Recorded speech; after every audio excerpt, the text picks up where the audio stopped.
is you can say, I want this to have an origin. I want to set the origin point. So I click on set origin, and I say, this is where I want you to start. And when I do that, notice it shoved it up. Okay, in other words, it wasn't a perfect course. And so that's how you set the origin, and that's how you actually make that work. This is how you make your drawings look like you're not a rookie, okay? Because people like me look at that right away and say, this guy's what he's doing. You know, but if you actually have an origin set, I might think, oh, he's at a CAD class. Yeah. Okay. Where was that again? Okay, it's okay. All this is on the hatch panel. So if you go to hatch right here, it's right here, and then it's right here, set origin, right there. Okay, so all this stuff's available, and then there's some other details down here. For instance, you can use separate hatch. We're not going to do that right now, but you can actually cause it to be annotated too. Now this is actually kind of cool. Check this out. Rather associative. Now watch what happens. It knows it's inside this line right here, right? So if I click this and drag it, oh, it didn't do anything. Okay, the reason why is it knows it's bounded. So let me see if I can do this. Oh, you know why? It just, there. Okay, see that? What it just did is I closed its boundary off, and did the hatch stay where it was? No, it followed its boundary. It said, yeah, I know where it's supposed to be. And so even though I change it, it knows where it's supposed to be. Very cool thing about hatch. So hatch is associative. It knows where it's supposed to go. This really can make your drawings look great once you kind of understand how it works. So that is the hatch that will go on the front of our building, okay? Now here's the other cool thing is, you have these windows, okay?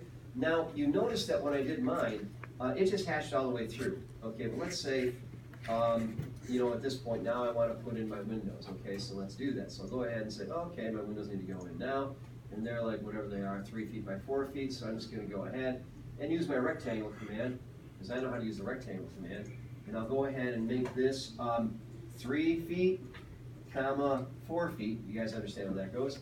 And there's my window. Okay, so my window's right there. But, oh man, CAD sucks because it's going over the top of my drawing. Well, no, you just have to tell AutoCAD what to do. And so right now at this point, I have this. I didn't put my drawings in first. And now, if I want to have the exterior of my windows, the frame of my window, which is called a mullion, can you look at your drawing and tell me what that mullion size is supposed to be? 2 inches. It's supposed to be 2 inches. So, how could I make a copy? Offset. And how far would I offset it? 2 inches. Ding, ding, ding, ding, ding. Okay, so we go to offset, and I type in 2, and then I go ahead and grab my object. Click in or click out? In. That's right. I go in, I think I went out. Okay, we go here. Right, there we go. Okay. So that's how it works. Now, and always, always, always, when you're working with AutoCAD, always check your work. So go to here and touch the corner. Make sure that it is 3 feet by 4 feet. So I'm good to go. So you don't want to build on a bad foundation. Right? You don't ever want to do that. So now at this point, my hatch was generated before I put my windows in. So that's not going to work out too well because the hatch, remember, it's associative. So it doesn't care you put in windows afterwards. So what we're going to do is get rid of that. But now we're going to put in some hatch.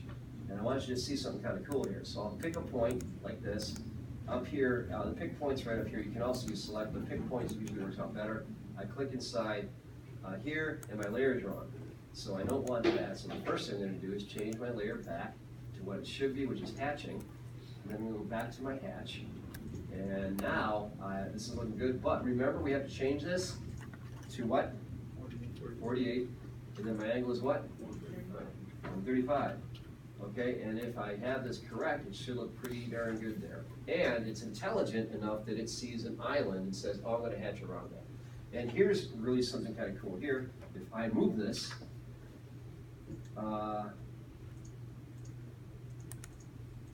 it still knows it's there. So the cool thing is, as long as you just keep the different elements together, it'll go ahead and understand, okay, I get one, I know what you want. And so that's really kind of cool here. So, what if you copy it?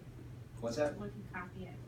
How did I copy it? No, what if you copy it? Will it still recognize it? No, no, no, because the boundary got drawn there first. You may have to redo the hatch, you know, if you have to put some other things in, but it's pretty quick, you know, as far as that goes. So so that's how that works. So once you have that in, again, I'll go here, boom, and like that, and it goes ahead and recognizes it. So there's something really kind of nice about that. There's island detection, so it understands what it's doing there. So this is how hatch works. So that's how we'd work with our siding. The next thing that we have is over here we have our roof. Okay, so our roof is using shingles, and the pattern here is called ARB88. The angle is 0, the scale is 1. Okay, so to go back to here, if I would work with hatching again, I'd say, okay, I want, and this, all your patterns are here. If you hit this drop down arrow, you can see it, and I'll just scroll down so you'll see ARB88. Looks like shingles, that's what we want, and the rest of it's good. And so I'll go ahead and I need to change my scale. You'll notice right here, see how tiny it is? Okay, and the reason why is the scale's off. So I click here, if I make the scale 1, and then I make the angle 0, we're good to go. All right, so that's how that works. Okay, so you essentially have the ability to change the look by just going in there. So if it doesn't look right, first of all, you click on it, you can change some of the values and be able to do that. The next thing you do is set the origin, and the origin, same kind of thing. We go to here, set the origin, and that'd be down here in the lower left corner, and then your shingles look kosher. Okay, so then they're aligned, so that's looking pretty good. Okay, and then the last thing we have is the chimney.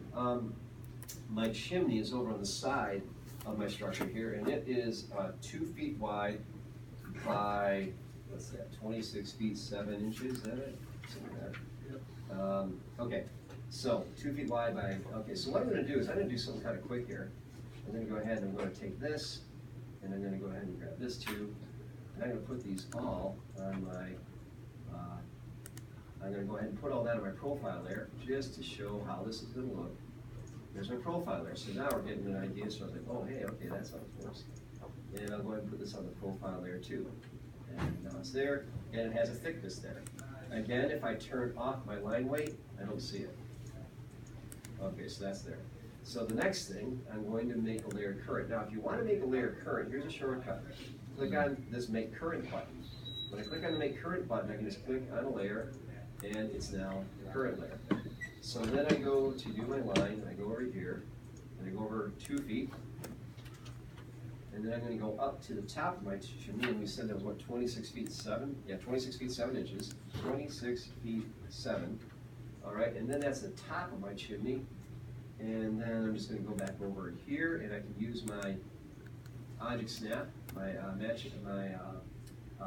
object snap tracking, and click that point and then bring it down there. Okay, now I've got a good boundary that I can put in my chimney, okay?